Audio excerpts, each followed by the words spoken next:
Good morning student. আশা করি তোমরা সকলে খুব ভালো আছো। আমি তোমাদের জিওগ্রাফির সুমন স্যার। আচ্ছা স্টুডেন্ট, আমরা কিন্তু গত ক্লাসে ওশিয়ানিয়া মহাদেশ যে চ্যাপ্টার তোমাদের বইতে রয়েছে 11 নম্বর অধ্যায়, সেই অধ্যায় কিন্তু পড়া শুরু করেছিল। সেখানে কিন্তু আমরা জেনেছিলাম যে ওশিয়ানিয়ার অবস্থান, ওশিয়ানিয়ার বিভিন্ন দেশ, তার সীমানা এবং ওশিয়ানিয়ার ভূপ্রাকৃতিক অঞ্চল সম্পর্কে, তাই তো? আচ্ছা, আজকে কিন্তু আমরা যে বিষয়টা নিয়ে স্টুডেন্ট আলোচনা করব সেটা হলো এই ওশেনিয়া মহাদেশের মধ্যে নদ নদী, জলবায়ু এবং স্বাভাবিক উদ্ভিদের যে সম্পর্ক রয়েছে সেই সম্পর্ক নিয়ে। তার আগে বা ক্লাস শুরু করার আগে দেখি তোমাদের বিগত ক্লাসের পড়া কতটা মনে আছে। আচ্ছা, তোমরা কেউ বলো আমাকে যে ওশেনিয়া মহাদেশের দীর্ঘতম নদীর নাম কি বা প্রধান নদীর নাম কি? Very good. তাহলে কি, মারাডার্লিং নদী হচ্ছে ওশিয়ানিয়ার প্রধান নদী, তাই তো? আচ্ছা, এবারে কেউ একজন আমাকে বলো, অস্ট্রেলিয়ার সর্বোচ্চ শৃঙ্গের নাম কি? ভেরি গুড, মাউন্ট কোসিয়াসকো হচ্ছে অস্ট্রেলিয়ার সর্বোচ্চ শৃঙ্গ। যদি বলে যে ওশিয়ানিয়ার সর্বোচ্চ শৃঙ্গের নাম কি, তখন কি বলবে? Mount Wilhelm. বাহ, ভেরি গুড। আচ্ছা, এবারে যদি আমি তোমাদের বলি যে আয়তনের দিক থেকে পৃথিবীর ক্ষুদ্রতম মহাদেশের নাম কি, তোমরা কি উত্তর দেবে স্টুডেন্ট? Very good, Oceania. আচ্ছা, এবং আয়তনের দিক থেকে কিন্তু এবং জনসংখ্যার দিক দিয়ে বৃহত্তম মহাদেশের নাম কিন্তু এশিয়া মহাদেশ। যে মহাদেশে আমরা সকলে বসবাস করছি সেটা কিন্তু হলো এশিয়া মহাদেশ। এটাও কিন্তু তোমরা মনে রাখবে। আচ্ছা, এবারে বলো যে অস্ট্রেলিয়ার বিখ্যাত কিছু শহরের নাম। Very good, Sydney, Melbourne, Adelaide, তাই তো? আচ্ছা, পৃথিবীর একটা গভীরতম স্থান রয়েছে, যেমন উচ্চতম স্থান রয়েছে আমাদের এশিয়া মহাদেশের মাউন্ট এভারেস্ট, তাই তো? তেমনি পৃথিবীর একটি কিন্তু গভীরতম স্থান এই ওশিয়ানিয়াতে অবস্থান করছে। সেই স্থানের নাম কি বলো স্টুডেন্ট?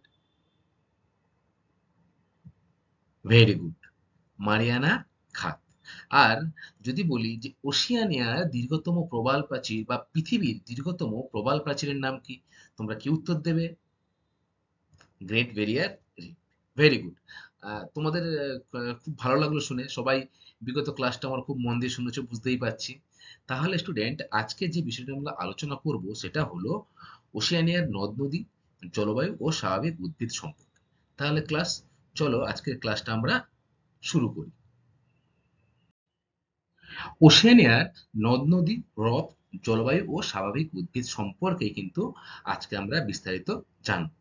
দেখো স্টুডেন্ট, আমরা কিন্তু প্রথমে জেনেছি যে প্রায় 10,000-এরও বেশি দ্বীপ নিয়ে কিন্তু এই ওশেনিয়া মহাদেশটি গড়ে উঠেছে, তাই তো? আচ্ছা, এই ওশেনিয়া মহাদেশে যে দীর্ঘতম নদী রয়েছে সের নামও তোমরা জানো। কি নাম? মারাডার্লিং নদী। এই নদী ছাড়াও কিন্তু আরো অসংখ্য নদী কিন্তু এই ওশেনিয়া মহাদেশে লক্ষ্য করা যায়। এর মধ্যে হান্টার, ফ্রিজন, ব্রিসবেন নদী তো রয়েইছে। এছাড়া নিউজিল্যান্ডের কিন্তু ওয়াইটাকি নদীও খুব গুরুত্বপূর্ণ একটি নদী। আর এই যে ওশেনিয়ার যে বিভিন্ন হ্রদ, এই হ্রদগুলো কিন্তু অস্ট্রেলিয়ার মধ্য ও পশ্চিম অংশে কিন্তু ম্যাক্সিমাম হ্রদটা কিন্তু, অর্থাৎ সব থেকে বেশি হ্রদ কিন্তু লক্ষ্য করা যায়। এছাড়া ছড়িয়ে ছিটিয়ে কিন্তু অসংখ্য হ্রদ রয়েছে। তবে বেশিরভাগ হ্রদ কিন্তু, হ্রদ অঞ্চল কিন্তু শুষ্ক এবং জল কিন্তু লবণাক্ত। অর্থাৎ হ্রদে যে জলটা থাকে সেটাই কিন্তু লবণ প্রচুর পরিমাণে থাকে। এবারে যদি আমি আসি জলবায়ুতে, ওশেনিয়া মহাদেশের বিভিন্ন স্থানে কিন্তু জলবায়ুর পার্থক্য লক্ষ্য করা যায়। যেহেতু অসংখ্য ছোট ছোট দ্বীপ নিয়ে গঠিত, এক স্থান থেকে অন্য স্থানের দূরত্বও অনেকটা, তাই কিন্তু সেখানকার মধ্যে যে জলবায়ু, সেই জলবায়ুর পার্থক্য কিন্তু লক্ষ্য করা যায়। ছোট ছোট দ্বীপগুলোতে জলবায়ুতে সমুদ্রের প্রভাব লক্ষণীয়। যেহেতু দ্বীপ অঞ্চল, তাহলে কি হবে, তার চারিদিকে নিশ্চয়ই সমুদ্র রয়েছে। তাই সমুদ্রের যে প্রভাবটা কিন্তু সব থেকে বেশি এই ওশেনিয়ার ছোট ছোট দ্বীপগুলোতে, যেগুলো সমুদ্রের এই প্রভাব দ্বারাই কিন্তু জলবায়ুটা নিয়ন্ত্রিত হয়। হুম। আবার দেখো, সব থেকে বড় দেশ যদি আমি বলি ওশেনিয়া, সেটা কি তোমরাই বলো? অস্ট্রেলিয়া। তাহলে এই অস্ট্রেলিয়া যেহেতু সব থেকে বড় দেশ এবং তোমরা চিত্রটা দেখলেও বুঝতে পারবে এই যে ছবিটা এটা কিন্তু ওশেনিয়া মহাদেশের ছবি। এর মধ্যে এই যে দেশটা অবস্থান করছে এটা কিন্তু অস্ট্রেলিয়া দেশ এবং এটাই কিন্তু সর্ববৃহৎ দেশ ওশেনিয়া মহাদেশের মধ্যে। দেখো, এই দেশের আয়তন বেশি হওয়ার জন্য এখানে কিন্তু মাঝখানের দিকে সমুদ্রের যে বায়ু তেমন ভাবে কিন্তু প্রভাব ফেলতে পারছে না, বা সমুদ্রের যে স্রোত তেমন ভাবে প্রভাব ফেলতে পারছে না। অর্থাৎ এই স্থলভাগের মাঝখানের দিকে কিন্তু যে জলবায়ু সেটা কিন্তু আহ, চরম ভাবাপন্ন, অর্থাৎ সেখানে কিন্তু গরমের প্রভাবটা অন্যান্য যে উপকূলীয় অঞ্চলের থেকে কিন্তু যথেষ্ট বেশি।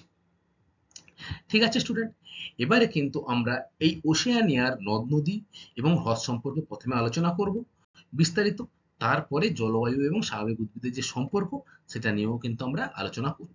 তাহলে প্রথমে আমরা চলে আসি ওশেনিয়ার যে নদ নদী এবং হ্রদ সম্পর্কে। দেখো স্টুডেন্ট, ওশেনিয়ার কিন্তু যে অনেকগুলো দেশ রয়েছে সেই দেশের মধ্যে অস্ট্রেলিয়া, নিউজিল্যান্ড, পাপুয়া নিউগিনি, এইখানকার যে নদীগুলো সেগুলোই কিন্তু ওশেনিয়ার প্রধান প্রধান নদী। প্রথমে কিন্তু আমরা আসবো স্টুডেন্ট অস্ট্রেলিয়ার যে বিভিন্ন নদী রয়েছে সেই নদীর উৎস এবং মোহনা সম্পর্কে জানব। তাহলে আমরা কিন্তু জেনেছিলাম স্টুডেন্ট যে ওশেনিয়ার দীর্ঘতম নদীর নাম কি? মারাডার্লিং নদী, এবং সেটা কিন্তু এই অস্ট্রেলিয়ার মধ্যে অবস্থান করছে। তাহলে অস্ট্রেলিয়ারও কিন্তু প্রধান নদীর নাম কিন্তু হলো মারাডার্লিং নদী। এটা কিন্তু তোমরা ভালো করে মনে রাখবে। যদি বলি যে মারাডার্লিং নদীর উৎস অর্থাৎ কোথায় সৃষ্টি হয়েছে, মারাডার্লিং নদী কিন্তু দুটি আলাদা আলাদা নদীর নাম, একটা মারে আর একটা কিন্তু ডার্লিং, দুটি একসাথে যুক্ত হয়ে মারাডার্লিং নদী নাম ধারণ করেছে। মারে যে নদীটা রয়েছে সেই মারে নদী কিন্তু অস্ট্রেলিয়ার আল্পস পর্বত থেকে উৎপন্ন হয়েছে, এবং যে ডার্লিং নদী সেটা কিন্তু নিউ ইংল্যান্ড রেঞ্জ থেকে উৎপন্ন হয়েছে। তোমরা ভূপ্রকৃতি পড়ার সময় কি পড়েছিলে? পূর্ব দিকে একটা সর্ববৃহৎ উত্তর থেকে দক্ষিণ অব্দি কিন্তু একটা পর্বতমালা অবস্থান করছে, তাই না? সেই পর্বতমালারই বিভিন্ন নাম রয়েছে, যেমন একটার নাম যেমন আল্পস পর্বত, একটার নাম নিউ ইংল্যান্ড রেঞ্জ, তাই তো? তাহলে উৎস অর্থাৎ নদী যেখানে সৃষ্টি হচ্ছে মারে নদী কিন্তু অস্ট্রেলিয়া আল্পস থেকে, এবং ডার্লিং কিন্তু নিউ ইংল্যান্ড রেঞ্জ থেকে সৃষ্টি হচ্ছে। এবারে যদি বলি আমি মোহনার কথা, মোহনা কাকে বলবো আগে বলো? ভেরি গুড, যেখানে নদী এসে পতিত হয়, তাই তো? দেখো, এই মার্ডার্লিং নদী কিন্তু একসাথে মিলিত হওয়ার পর এই নদী কিন্তু এনকাউন্টার উপসাগর বলে একটা স্থান রয়েছে, সেই এনকাউন্টার উপসাগর এ এসে মিলিত হয়েছে। এই যে চিত্রটা দেখো, এটা হচ্ছে এনকাউন্টার উপসাগর। এখানে এসেই কিন্তু এই মারে নদীটা বা মারে ডার্লিং নদীটা কিন্তু এসে পতিত হয়েছে। ঠিক আছে? আচ্ছা, এবারে এই মারা ডার্লিং নদীর যদি বৈশিষ্ট্য বলি, এই মারা ডার্লিং নদী অববাহিকায় কিন্তু সমতল ভূমিভাগ অবস্থান করছে। হ্যাঁ, এবং অস্ট্রেলিয়ার যে কৃষিকাজ সামান্য কিছু জায়গায় হয়ে থাকে সেটা কিন্তু এই মারা ডার্লিং অববাহিকায় হয়ে থাকে। এছাড়া এই মারা ডার্লিং নদী কিন্তু ওশিয়ানিয়ার দীর্ঘতম নদী এবং অস্ট্রেলিয়ারও প্রধান নদী, এটাও কিন্তু আমরা জানলাম। এরপরে দেখো স্টুডেন্ট, মারা ডার্লিং নদীর বাদে অন্য যে নদীগুলো রয়েছে অস্ট্রেলিয়ার, তার মধ্যে হান্টার, ফ্রিজয়, ব্রিসবেন নদী কিন্তু খুব গুরুত্বপূর্ণ নদী। দেখো, এই যে তিনটি নদী, এই তিনটি নদী কিন্তু গ্রেট ডিভাইডিং রেঞ্জ থেকে উৎপন্ন হচ্ছে, অর্থাৎ অস্ট্রেলিয়ার যে পূর্ব দিকে যে পার্বত্য অঞ্চল রয়েছে সেই পূর্ব দিকের পার্বত্য অঞ্চল থেকেই কিন্তু এই নদীগুলি সৃষ্টি হয়েছে, গ্রেট ডিভাইডিং রেঞ্জ থেকে। যদি মোহনার কথা বলি, মোহনা কিন্তু হলো প্রশান্ত মহাসাগর, অর্থাৎ এই নদী তিনটি কিন্তু প্রশান্ত মহাসাগরে এসে পতিত হয়েছে। এবারে আসি কুপার ও আয়ন নদী। দেখো, কুপার ও আয়ন নদী হচ্ছে পূর্ব ও পশ্চিম মালভূমির মধ্যে এর উৎপন্ন হয়েছে, এবং আয়ার যে হ্রদ অর্থাৎ এই যে অংশটা এটা কিন্তু আয়ার হ্রদ। এই আয়ার হ্রদে কিন্তু এসে মিশেছে এই কুপার ও আয়ন নদী। যদি বলে যে অস্ট্রেলিয়ার একটি অন্তর্বাহিনী নদীর উদাহরণ দাও, তাহলে কিন্তু এই কুপার ও আয়ন নদী কিন্তু এর উদাহরণ। কারণ অন্তর্বাহিনী নদী কাকে বলবো? তোমরা নিশ্চয়ই পড়ে এসেছো আগে, কেউ বলো আমাকে। ভেরি গুড, যে নদী কোনো একটি দেশের মধ্যে সৃষ্টি হয়ে সেই দেশের মধ্যেই কিন্তু শেষ হচ্ছে, বা তার সেই দেশের মধ্যেই তার সমাপ্তি ঘটছে, তাকে কিন্তু আমরা বলবো অন্তর্বাহিনী নদী। অর্থাৎ একটা দেশের মধ্যেই কিন্তু সে অবস্থান করবে, তার বাইরে কিন্তু সে যাবে না। এই নদীর উদাহরণ কিন্তু এই কুপার ও আইন নদী, যেটি অস্ট্রেলিয়াতে অবস্থান করছে। আর যদি তোমাকে বলে যে আন্তর্জাতিক নদী কাকে বলে, ভেরি গুড, যে নদী এক বা একাধিক দেশের মধ্যে দিয়ে প্রভাবিত হবে, তাকে কিন্তু আমরা বলবো কি নদী, আন্তর্জাতিক নদী। যেমন আমাদের গঙ্গা নদী আন্তর্জাতিক নদী, ভারতবর্ষের মধ্যে রয়েছে, বাংলাদেশের মধ্যে রয়েছে, তাই গঙ্গা নদী কিন্তু আন্তর্জাতিক নদী, তাই তো? আচ্ছা, যদি তোমাকে প্রশ্ন করি আমি যে ভারতবর্ষের একটা অন্তর্বাহিনী নদীর উদাহরণ দাও, তুমি কি বলবে? ভেরি গুড, ভারতবর্ষের একটি অন্তর্বাহিনী নদীর উদাহরণ হলো কি, লুনি। তাহলে স্টুডেন্ট আমরা কি জানলাম? জানলাম যে অস্ট্রেলিয়ার নদ নদী সম্পর্কে। কোন কোন নদী প্রধান এখানকার? এখানকার মারাডার্লিং নদী প্রধান নদী, এছাড়া হান্টার, ফ্রিজয়, ব্রিসবেন নদী তো রয়েছে, সাথে কুপার ও আইন নদীও কিন্তু এই অস্ট্রেলিয়া অঞ্চলে লক্ষ্য করা যায়। ঠিক আছে, এর পরে স্টুডেন্ট আমরা আসবো নিউজিল্যান্ডের নদ নদী সম্পর্কে। এবারে আসছে স্টুডেন্ট নিউজিল্যান্ডের নদ নদী সম্পর্কে। আমরা অস্ট্রেলিয়ার নদ নদী জানলাম, এবারে জানবো নিউজিল্যান্ডের নদ নদী সম্পর্কে। দেখো, নিউজিল্যান্ডে যদি দীর্ঘতম নদীর কথা বলি আমরা, তাহলে কিন্তু ওয়াইটাকি নদীটাই কিন্তু হলো নিউজিল্যান্ডের দীর্ঘতম নদী, এবং এটাই কিন্তু নিউজিল্যান্ডের প্রধান নদী। উৎস বেনমোর হ্রদ, এবং এর যদি মোহনার কথা বলি সেটা হচ্ছে প্রশান্ত মহাসাগর। তোমরা ছবিটা লক্ষ্য করো, দেখো, আমি ভূপ্রকৃতি পড়ানোর সময় তোমাদের জানিয়েছিলাম যে নিউজিল্যান্ডের দুটি দ্বীপ রয়েছে, এবং আরো ছোট ছোট অসংখ্য দ্বীপ রয়েছে। দুটি বড় দ্বীপ, এক উত্তর আর এক দক্ষিণ দ্বীপ, তাই তো? দেখো, দুটি অংশ রয়েছে এবং মাঝখানে কিন্তু একটা খালের মাধ্যমে কিন্তু দুটি অংশ যুক্ত হয়েছে। আচ্ছা, ওয়াইটাকি নদী কিন্তু ঠিক এরকম জায়গায় অবস্থান করছে, ঠিক আছে, এবং এটি বেনমোর হ্রদ থেকে উৎপন্ন হয়ে প্রশান্ত মহাসাগরে পতিত হয়েছে। আচ্ছা, এরপরে ক্লাথা নদী, ক্লাথা নদীও কিন্তু এই দক্ষিণের যে দ্বীপটা, সেই দক্ষিণের দ্বীপেই কিন্তু এই ক্লাথা নদীটা অবস্থান করছে। এবারে আসি পাপুয়া নিউগিনির যে নদী রয়েছে, সেই পাপুয়া নিউগিনির নদীতে। দেখো, পাপুয়া নিউগিনির প্রধান নদী কিন্তু হচ্ছে ফ্লাই নদী, এবং এটি কিন্তু এই পাপুয়া নিউগিনির দীর্ঘতম নদী। এই ফ্লাই নদীটা কিন্তু উৎস হচ্ছে ভিক্টর ইমানুয়েল রেঞ্জ থেকে উৎপন্ন হয়েছে, এবং মোহনা হচ্ছে পাপুয়া উপসাগর। এই যে চিত্রটা তোমরা দেখতে পাচ্ছ, এটা কিন্তু ফ্লাই নদীর চিত্র। তাহলে স্টুডেন্ট আমরা কিন্তু ওশেনের যে নদ নদী, সেই নদ নদী সম্পর্কে কিন্তু বিস্তারিত জানলাম।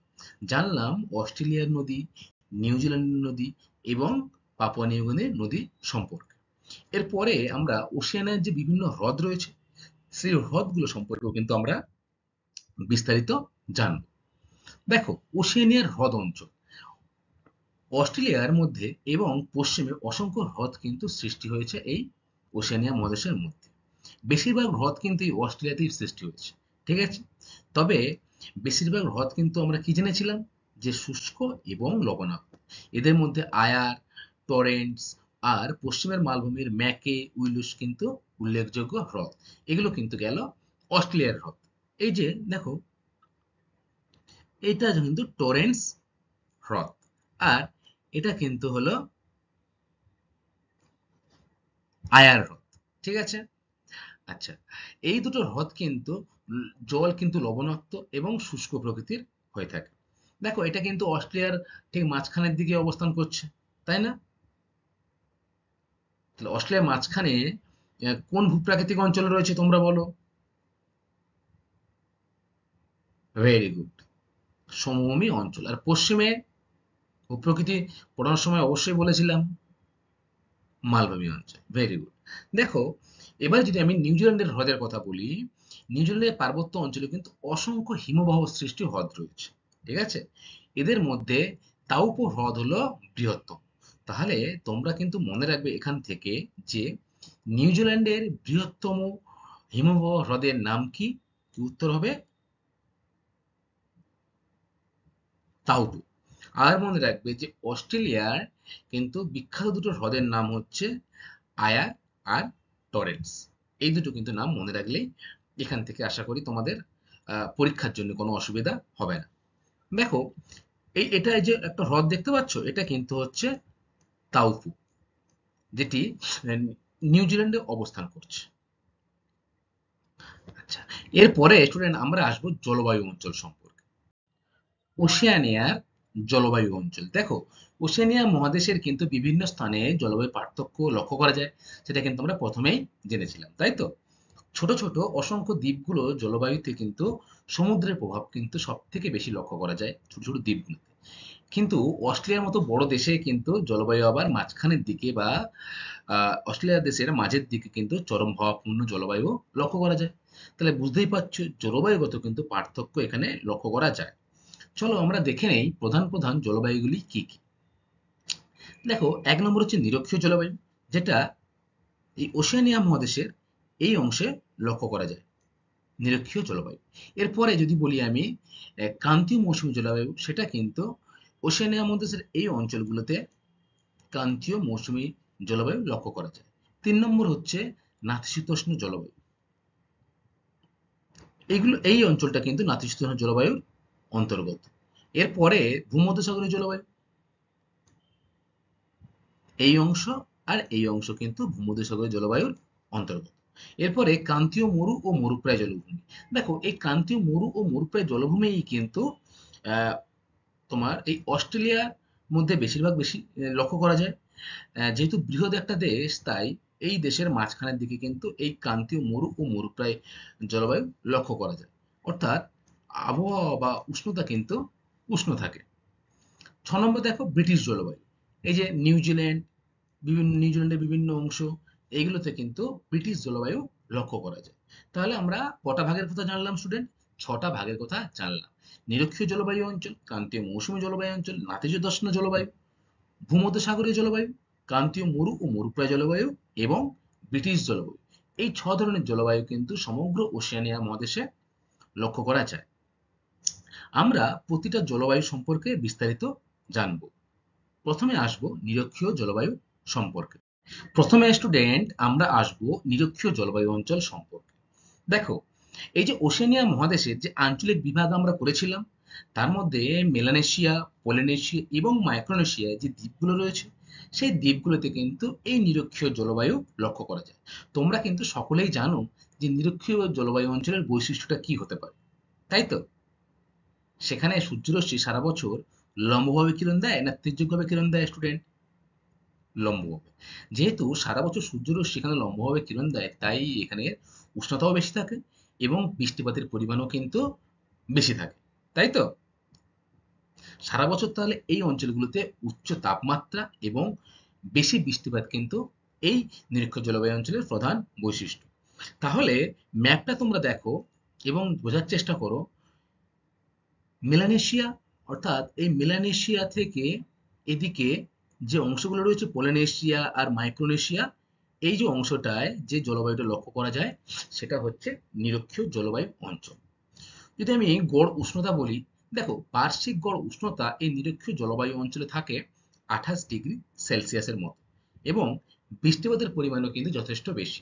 বার্ষিক গড় বৃষ্টিপাত 200 সেমির মতো হয়ে থাকে। তাহলে এটা গেল নিরক্ষীয় জলবায়ু অঞ্চল। তোমরা মনে রাখবে যে মেলানেশিয়া, পলিনেশিয়া আর মাইক্রোনেশিয়াতে এই নিরক্ষীয় জলবায়ু লক্ষ্য করা যায়। এরপরে আমরা আসবো ক্রান্তীয় মৌসুমী জলবায়ু। দেখো, অস্ট্রেলিয়ার উত্তরাংশ এবং উত্তর পূর্বাংশে কিন্তু এই জলবায়ু লক্ষ্য করা যায়। অর্থাৎ এই যে উত্তরাংশ এবং উত্তর পূর্বাংশে যে অঞ্চলটা রয়েছে, সেই অঞ্চলটাতে কিন্তু এই ক্রান্তীয় মৌসুমী জলবায়ু লক্ষ্য করা যায়। আচ্ছা, মৌসুমী জলবায়ুর বৈশিষ্ট্য কিন্তু প্রায় তোমরা সকলেই জানো, কারণ আমাদের দেশে যে জলবায়ু দ্বারা নিয়ন্ত্রিত সেটাও কিন্তু এই মৌসুমী জলবায়ু দ্বারা, তাই তো? তাহলে মৌসুমী জলবায়ু অঞ্চলে কেমন থাকে শীতকাল বা গ্রীষ্মকাল? শীতকাল শীতল থাকে এবং শুষ্ক থাকে, বৃষ্টিপাত হয় না। কিন্তু গ্রীষ্মকাল থাকে আর্দ্র এবং উষ্ণ, তাই তো? তা এটাই কিন্তু এই ক্রান্তীয় মৌসুমী জলবায়ুর বৈশিষ্ট্য। এটা অস্ট্রেলিয়ার উত্তরাংশ এবং উত্তর পূর্বাংশে যে দেশগুলো রয়েছে বা অস্ট্রেলিয়ার যে অংশ উত্তর দিকে সেই অংশতে এই ধরনের জলবায়ু লক্ষ্য করা যায়। বার্ষিক গড় বৃষ্টিপাতের পরিমাণ কিন্তু এখানে 150 সেমি মতো হয়ে থাকে। তাহলে প্রথমে গেল নিরক্ষীয় জলবায়ু অঞ্চল, এরপরে গেল ক্রান্তীয় মৌসুমী জলবায়ু। এরপরে 3 নম্বর পয়েন্টে স্টুডেন্ট দেখো নাতিশীতোষ্ণ জলবায়ু। আচ্ছা, নাতিশীতোষ্ণ জলবায়ু কথার অর্থ কি স্টুডেন্ট? বলে ফেলে সব করে। নাতিশীতোষ্ণ, না শীত না উষ্ণ। না শীত না উষ্ণ যে অঞ্চলটা সেটাকে বলা হয় নাতিশীতোষ্ণ অঞ্চল। অর্থাৎ গরমের প্রভাব খুব বেশি না, আবার ঠান্ডাও কিন্তু চরম যে ঠান্ডা সেটা না। সমভাবাপন্ন যে ওয়েদার সেটা কিন্তু এই নাতিশীতোষ্ণ জলবায়ু অঞ্চলে লক্ষ্য করা যায়। কোথায় কোথায় লক্ষ্য করা যায় দেখো, অস্ট্রেলিয়ার যে মারেডার্লিং অববাহিকা রয়েছে এবং পূর্ব উপকূলে ব্রিসবেন এই জলবায়ু অঞ্চলের অন্তর্গত। অর্থাৎ তোমরা ছবিটা দেখো, এখানে ছিল মারেডার্লিং অববাহিকা, তাই তো? নদী পড়ার সময় দেখলাম।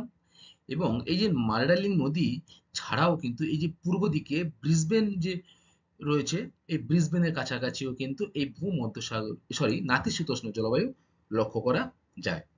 এখানকার উপকূল অঞ্চলে সারা বছর কিন্তু আয়ন বায়ু ও পশ্চিমা বায়ু কিন্তু প্রভাবে বৃষ্টিপাত হয়। পশ্চিমা বায়ুর প্রভাবে কিন্তু এখানে বৃষ্টিপাত হচ্ছে এই নাতিশীতোষ্ণ জলবায়ু অঞ্চল।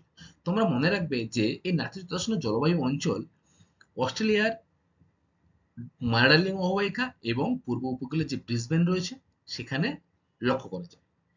এরপরে 4 নম্বর পয়েন্টে আমরা আসবো ভূমধ্যসাগরীয় জলবায়ু। দেখো, তোমরা যখন জলবায়ু অঞ্চল স্টুডেন্ট ক্লাস 8এই পড়েছিলে তখন কিন্তু লক্ষ্য করেছিলে যে ভূমধ্যসাগরের আশেপাশে যে দেশগুলো রয়েছে সেগুলোতে কিন্তু এই ভূমধ্যসাগরীয় জলবায়ু লক্ষ্য করা যায়, তাই তো? এবং এটাও জেনেছিলে ভূমধ্যসাগরীয় বা ভূমধ্যসাগরের তীরবর্তী না হওয়া সত্ত্বেও যে দেশগুলোতে ভূমধ্যসাগরীয় জলবায়ুর লক্ষণ দেখা যায় সেই দেশগুলোতেও কিন্তু বা সেই অঞ্চলগুলোকেও কিন্তু ভূমধ্যসাগরীয় জলবায়ু অঞ্চলের মধ্যে ফেলা হয়। এটা অবশ্যই তোমরা জেনেছিলে। দেখো, এই অস্ট্রেলিয়ারে কিন্তু উপকূল বরাবর পার্থ আর অ্যাডিলেড যে অঞ্চল রয়েছে সেই অঞ্চলে কিন্তু এই ভূমধ্যসাগরীয় জলবায়ু লক্ষ্য করা যায়। ভূমধ্যসাগরীয় জলবায়ুর প্রধান বৈশিষ্ট্য কি স্টুডেন্ট? তোমরা জানো? তোমরা জলবায়ু অঞ্চল পড়ার সময় কিন্তু ঠিক এটা পড়ে এসেছিলে। Very good. ভূমধ্যসাগরকে বলা হয়, ভূমধ্যসাগরীয় জলবায়ুকে কি বলা হয়? শীতকালীন বৃষ্টিপাতের দেশ। Very good. এবং এর কারণ হচ্ছে গ্রীষ্মকাল কিন্তু শুষ্ক থাকে, অর্থাৎ গ্রীষ্মকালে তেমন বৃষ্টিপাত হয় না, বেশিরভাগ বৃষ্টিটা কিন্তু হয় শীতকালে। তাই ভূমধ্যসাগরীয় জলবায়ু অঞ্চলকে কি বলা হয়? শীতকালীন বৃষ্টিপাতের দেশ। দেখো, শীতকালে বৃষ্টিপাত হচ্ছে, গ্রীষ্মকালে কিন্তু উষ্ণ থাকছে। আচ্ছা, এরবারে আমরা আসি এই ভূমধ্যসাগরীয় জলবায়ু অঞ্চল যেটা এই অস্ট্রেলিয়ার উপকূল বরাবর যে পার্থ আর অ্যাডিলেড রয়েছে সেই অ্যাডিলেড অঞ্চলে হচ্ছে। এখানে বার্ষিক কিন্তু বৃষ্টিপাতের পরিমাণ 75 সেমির মতো। তাহলে ভূমধ্যসাগরীয় জলবায়ু অঞ্চলে বার্ষিক কিন্তু বৃষ্টিপাত 75 সেমির মতো। আচ্ছা স্টুডেন্ট, তোমরা আমাকে বলো, ভূমধ্যসাগরীয় যে দেশগুলো রয়েছে ভূমধ্যসাগরের তীরবর্তী অঞ্চলে কোন কোন দেশ তোমরা জানো? ইউরোপের কোন কোন দেশ রয়েছে ভূমধ্যসাগরীয় তীরবর্তী অঞ্চলে? Very good. Spain, Italy, France এগুলো কিন্তু ভূমধ্যসাগরীয় জলবায়ুর অন্তর্গত দেশ এবং এগুলো ভূমধ্যসাগর যে রয়েছে তার কাছাকাছি বা তার আহ, অঞ্চলেরই দেশ। আচ্ছা, দেখো 3 জানলাম নাতিশীতোষ্ণ জলবায়ু এবং 4 নম্বর জানলাম ভূমধ্যসাগরীয় জলবায়ু। এরপরে 5 নম্বর দেখো ক্রান্তীয় মরু ও মরুপ্রায় জলভূমি। এই ক্রান্তীয় মরু ও মরুপ্রায় জলভূমি কিন্তু অস্ট্রেলিয়ার বেশিরভাগ অঞ্চল জুড়েই অবস্থান করছে। বিশেষ করে যে পশ্চিমের মালভূমি অঞ্চল আমরা পড়েছিলাম সেই পশ্চিমের মালভূমি অঞ্চলেই কিন্তু এই ক্রান্তীয় মরু ও মরুপ্রায় জলবায়ু লক্ষ্য করা যায়। দেখো, অস্ট্রেলিয়ার মধ্য ও পশ্চিমাংশের এই জলবায়ু লক্ষ্য করা যায়। আর এই জলবায়ুর প্রধান বৈশিষ্ট্য কি জানো? এই জলবায়ুতে কিন্তু বৃষ্টিপাত প্রায় হয় না বললেই চলে। যেহেতু তোমরা বুঝতেই পারছো মরুপ্রায় বা মরু অঞ্চলে কি হয়, বৃষ্টিপাত কত সেমির কম হয়? Very good. বৃষ্টিপাত কিন্তু 25 সেমির কম হবে। শীতকাল বেশ উষ্ণ থাকবে এবং সরি, গ্রীষ্মকাল কিন্তু খুব উষ্ণ থাকবে, ঠিক আছে? একটু ভুল হয়ে গেল আমার। গ্রীষ্মকালটা কিন্তু খুব উষ্ণ থাকবে এবং শীতকাল কিন্তু খুব শীতল থাকবে। এটা গেল ক্রান্তীয় মরু ও মরুপ্রায় জলবায়ু। তোমরা আমাকে স্টুডেন্ট বলো যে মরুপ্রায় জলবায়ুতে কি কি উদ্ভিদ জন্মাতে পারে? যদি আমি স্বাভাবিক উদ্ভিদের কথা বলি, ঝোপঝাড় জাতীয় গাছ, ক্যাকটাস, বাবলা, তাই তো? Very good. আচ্ছা, এরপরে দেখো ব্রিটিশ জলবায়ু। দেখো দক্ষিণ পূর্ব অস্ট্রেলিয়া, অর্থাৎ এই যে অংশটা দক্ষিণ পূর্ব অস্ট্রেলিয়া, এরপর সমগ্র নিউজিল্যান্ড জুড়ে কিন্তু এই ব্রিটিশ জলবায়ু লক্ষ্য করা যায়। ম্যাপে তোমরা নিশ্চয়ই বুঝতে পারছো এটা কিন্তু নিউজিল্যান্ড। এই যে অংশটা বা এই যে অঞ্চলটা এটা কিন্তু নিউজিল্যান্ড। আর এই নিউজিল্যান্ড আর অস্ট্রেলিয়াকে কিন্তু একসাথে কি বলা হয়? কোন আঞ্চলিক বিভাগের মধ্যে ফেলা হয়? অস্ট্রেনেসিয়া, তাই তো? আচ্ছা, দেখো শীতকাল কিন্তু হালকা উষ্ণ থাকে এবং গ্রীষ্মকাল কিন্তু হালকা উষ্ণ থাকে এবং শীতকাল বেশ শীত পড়ে। তাহলে ব্রিটিশ জলবায়ুর প্রধান বৈশিষ্ট্য কি? যে গ্রীষ্মকাল কিন্তু হালকা উষ্ণ থাকে, যে গ্রীষ্মকালে প্রচুর গরম পড়ছে তা কিন্তু নয়। যেহেতু সমুদ্রের একটা প্রভাব রয়েছে, তাই কিন্তু গ্রীষ্মকাল হালকা উষ্ণ এবং শীতকালে কিন্তু বেশ শীত পড়ে এই ব্রিটিশ জলবায়ু অঞ্চলের মধ্যে। পশ্চিমা বায়ুর প্রভাবে কিন্তু এখানে প্রায় সারা বছর ধরে প্রচুর বৃষ্টিপাত হয়ে থাকে। পশ্চিমা বায়ু, দেখো পশ্চিমা বায়ু কিন্তু বৃষ্টিপাত সমুদ্রের উপর দিয়ে প্রভাবিত হয়ে স্থলভাগের দিকে আসে। ফলে এই পশ্চিমা বায়ুর প্রভাবে কিন্তু প্রচুর বৃষ্টিপাত হয় এই নিউজিল্যান্ডের বিভিন্ন অঞ্চলে এবং অস্ট্রেলিয়ার দক্ষিণ পূর্ব অঞ্চল। তাহলে স্টুডেন্ট আমরা কিন্তু এই যে আহ, তোমার ওশেনিয়ার যে জলবায়ু অঞ্চল সেই সম্পর্কে কিন্তু আমরা পড়লাম। আমরা নিরক্ষীয় জলবায়ু অঞ্চল, মৌসুমী জলবায়ু অঞ্চল, নাতিশীতোষ্ণ, ভূমধ্যসাগরীয় এবং ক্রান্তীয় মরু এবং ব্রিটিশ জলবায়ু, এই যে ছটা ভাগ, সেই ছটা ভাগের কিন্তু আমরা বিস্তারিত ভাগ বিষয়টা আমরা জানলাম। এরপরে স্টুডেন্ট এই জলবায়ুর উপর নির্ভর করে কিন্তু এই অঞ্চলগুলোতে ভিন্ন ভিন্ন বা বিভিন্ন জলবায়ুর উপর ভিত্তি করে বিভিন্ন স্থানে বিভিন্ন রকম স্বাভাবিক উদ্ভিদের সৃষ্টি হয়েছে। তার আগে তোমরা আমাকে বলো যে স্বাভাবিক উদ্ভিদ কাকে বলে?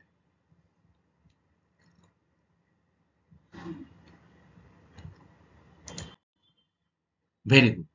স্বাভাবিক উদ্ভিদ হচ্ছে যে সমস্ত উদ্ভিদ মানুষের সাহায্য ছাড়া পৃথিবীতে একা একা বেড়ে ওঠে বা জন্মগ্রহণ করে, তাই তো? তাদের আমরা কি বলবো? স্বাভাবিক উদ্ভিদ। জলবায়ুর তারতম্যের জন্য কিন্তু ওশেনিয়ার বিভিন্ন অঞ্চলে বনভূমির পার্থক্য লক্ষ্য করা যায়। আচ্ছা, এই পার্থক্যের উপর ভিত্তি করে কিন্তু স্টুডেন্ট স্বাভাবিক উদ্ভিদকে আমরা ওশেনিয়ার স্বাভাবিক উদ্ভিদকে আমরা সাতটি প্রধান ভাগে ভাগ করতে পারি। কি কি? চট করে সেগুলো দেখে নেই চলো। প্রথমেই আমরা আসবো ক্রান্তীয় চিরহরিৎ অরণ্য। চিরহরিৎ অরণ্য অর্থাৎ যে অরণ্য সবসময় কি থাকে? সবুজ থাকে, অর্থাৎ যেখানে বৃষ্টিপাত বেশি হয়, তাই তো? এরপরে ক্রান্তীয় পর্ণমোচী উদ্ভিদ। পর্ণমোচী কাকে বলবো?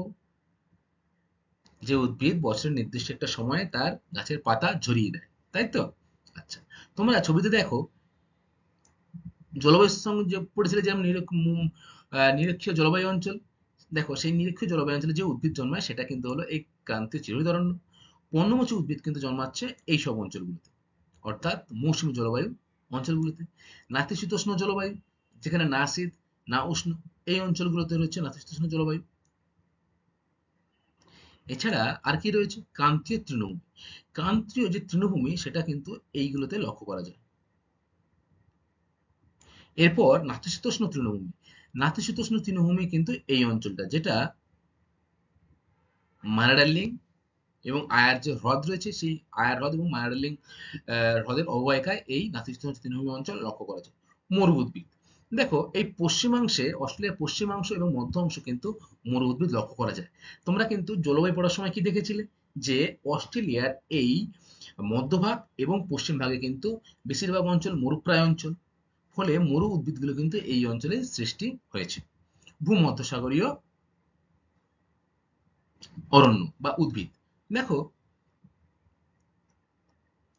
এই যে অংশগুলো অস্ট্রেলিয়ার, এই অংশগুলোতে কিন্তু ভূমধ্যসাগরীয় অরণ্য লক্ষ্য করা যায়, উদ্ভিদ লক্ষ্য করা যায়। অর্থাৎ ভূমধ্যসাগরীয় অরণ্যের মধ্যে প্রধান প্রধান কি মনে হয় তোমার? কি উৎপন্ন হয় বেশি? কোন ফল? জলপাই। Very good. এছাড়া কমলালেবু, এগুলো কিন্তু ভূমধ্যসাগরীয় জলবায়ুর উদ্ভিদ, তাই তো? আচ্ছা, এই যে 7টা ভাগ স্টুডেন্ট আমরা জানলাম, যে 7টা যে স্বাভাবিক উদ্ভিদ, এই 7টা ভাগ সম্পর্কে কিন্তু আমরা বিস্তারিত এবার জানার চেষ্টা করব। প্রথমে স্টুডেন্ট আমরা আসব ক্রান্তীয় চিরহরিৎ অরণ্য সম্পর্কে। দেখো, নিরক্ষীয় জলবায়ু অঞ্চলে কিন্তু এই ক্রান্তীয় চিরহরিৎ অরণ্য জন্মায়, তাই তো? যেখানে সূর্যরশ্মি সারা বছর লম্বভাবে কিরণ দেয়, ফলে উষ্ণতা বেশি এবং বৃষ্টিপাত কিন্তু প্রায় সারা বছর ধরে হয়ে থাকে। তাহলে তোমরাই বলো আমাকে যে নিরক্ষীয় জলবায়ু অঞ্চল কোন অঞ্চলগুলোতে দেখা যায় ওশেনিয়ার? এই অঞ্চলগুলোতে না?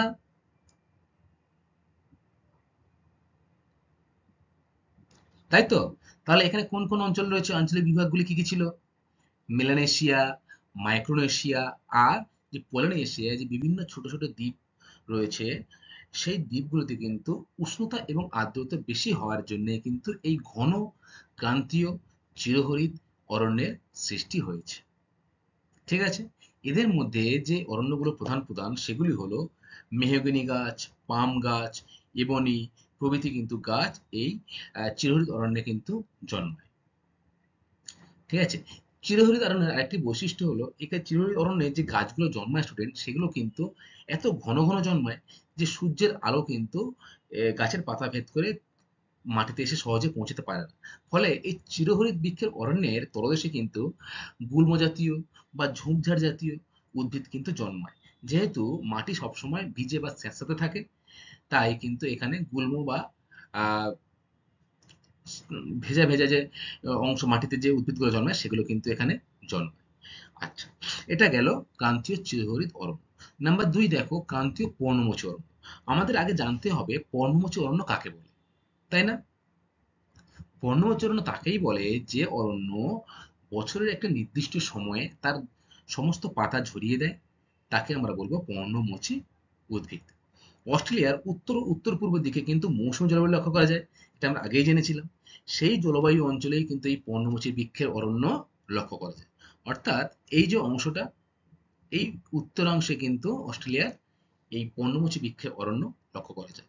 এদের মধ্যে যে যে উদ্ভিদগুলো জন্মায় সেগুলি হচ্ছে তোমার পাম, বার্চ, সিডার, বাঁশ কিন্তু উল্লেখযোগ্য। তোমরা নিচে যে ছবিটা দেখতে পাচ্ছ, এটা এটা কিন্তু পাম গাছের ছবি। আর যে অরণ্যটা এখানে দেখতে পাচ্ছ, এটা কিন্তু চিরহরিৎ অরণ্য। এখানে কিন্তু কি হয়? বৃষ্টিপাত সব থেকে বেশি হয়। তাহলে আমরা কি জানলাম? জানলাম ক্রান্তীয় চিরহরিৎ অরণ্য এবং ক্রান্তীয় পর্ণমোচী অরণ্য সম্পর্কে। এরপরে আমরা আসবো নাতিশীতোষ্ণ অরণ্য। দেখো, পূর্ব অস্ট্রেলিয়ার তাসমানিয়া আর নিউজিল্যান্ডের বৃহৎ পাতাযুক্ত নাতিশীতোষ্ণ পর্ণমোচী গাছ লক্ষ্য করা যায়। অর্থাৎ এই যে পূর্ব অস্ট্রেলিয়া এবং এই যে নিউজিল্যান্ডের সমগ্র অংশ, এই অংশে কিন্তু নাতিশীতোষ্ণ অরণ্য লক্ষ্য করা যায়। নাতিশীতোষ্ণ অরণ্যের বৈশিষ্ট্য যদি বলি আমি, এই অঞ্চল কিন্তু না শীত না গরম এরকম একটা অবস্থান থাকে, তাই তো? তাই শীতের আগে কিন্তু গাছগুলো কিন্তু পাতা ঝরিয়ে দেয়। যেমন ওক, ম্যাপেল, পপুলার, এলম প্রভৃতি কিন্তু এখানকার প্রধান প্রধান উদ্ভিদ। তাহলে নাতিশীতোষ্ণের প্রধান বৈশিষ্ট্য কি? যে শীতকালে গাছগুলি পাতা ঝরিয়ে দেয়। ঠিক আছে? এবং এই যে জলবায়ু অঞ্চল সেটা কিন্তু সমগ্র নিউজিল্যান্ড এবং অস্ট্রেলিয়ার পূর্বাংশে লক্ষ্য করা যায়। এই যে ছবিটা তোমরা দেখছো, এই ছবিটা কিন্তু ওক গাছের ছবি, যেটা নিউজিল্যান্ড এবং অস্ট্রেলিয়ার দক্ষিণ পূর্বাংশে হয়ে থাকে। এরপরে স্টুডেন্ট দেখো নাতিশীতোষ্ণ তৃণভূমি। নাতিশীতোষ্ণ তৃণভূমির মধ্যে দেখো গ্রেট ডিভাইডিং যে রেঞ্জ রয়েছে, অর্থাৎ এই অঞ্চলে যে গ্রেট ডিভাইডিং রেঞ্জ রয়েছে, উত্তর থেকে কিন্তু দক্ষিণ অব্দি কিন্তু এই গ্রেট ডিভাইডিং রেঞ্জটা এরকম ভাবে অবস্থান করছে, যেটা এই অস্ট্রেলিয়ার দেশের মধ্যে। এবং এই গ্রেট ডিভাইডিং এর রেঞ্জের কিন্তু বিভিন্ন জায়গায় বিভিন্ন নাম রয়েছে। নিউ ইংল্যান্ড, তাই না? আচ্ছা, এই গ্রেট যে ডিভাইডিং রেঞ্জ এর পশ্চিম দিকে যে মার্ডার্লিং অববাহিকা রয়েছে, সেই মার্ডার্লিং অববাহিকায় ছোট ছোট ঘাসের তৃণভূমি লক্ষ্য করা যায়, যাকে এক কথায় কি বলে? ডাউন্স। ভেরি ভেরি ইম্পর্টেন্ট তোমাদের পরীক্ষার জন্য, যদি পরীক্ষায় আসে ডাউন্স কাকে বলে, তোমরা কি বলবে? যে অস্ট্রেলিয়ার মার্ডার্লিং নদীর অববাহিকায় ছোট ছোট ঘাসের যে বিশাল তৃণভূমি অঞ্চল লক্ষ্য করা যায়, তাকে কিন্তু এক কথায় বলা হয় ডাউন্স। এই যে ছবিটা তোমরা লক্ষ্য করো, এটা কিন্তু ডাউন্স তৃণভূমির অঞ্চল। বিস্তীর্ণ অঞ্চল তৃণভূমি থাকে, এবং সেখানে কিন্তু পশুপালন এবং চাষবাসও কিন্তু হয়ে থাকে। আচ্ছা, ৪ নম্বর হয়ে গেল। এরপরে দেখো ৫ ক্রান্তীয় তৃণভূমি এবং মরু উদ্ভিদ সম্পর্কে। ক্রান্তীয় তৃণভূমি।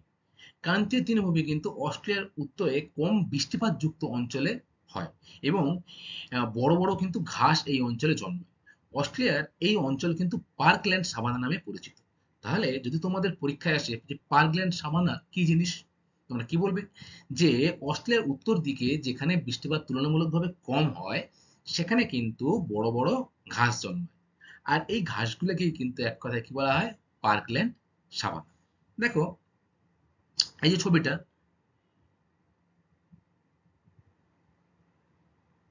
ক্রান্তীয় তৃণভূমি, এই যে ক্রান্তীয় তৃণভূমি, এই অংশটায় কিন্তু ক্রান্তীয় তৃণভূমি লক্ষ্য করা যায়। ঠিক আছে, এই অংশটা কিন্তু বৃষ্টিপাত কিছুটা কম হয়। এর উপরে ঠিক রয়েছে কিন্তু মৌসুমী জলবায়ু অঞ্চল, তাই না? তার উপরে নিচে নিরক্ষীয় জলবায়ু অঞ্চল। উপরের দিকে যদি আমি লক্ষ্য করি নিরক্ষীয়, তারপরে মৌসুমী, তারপরে আসছে ক্রান্তীয়, এবং সর্বশেষে দেখো আসছে কি মহাদেশের মাঝখানে মরু অঞ্চল, তাই তো?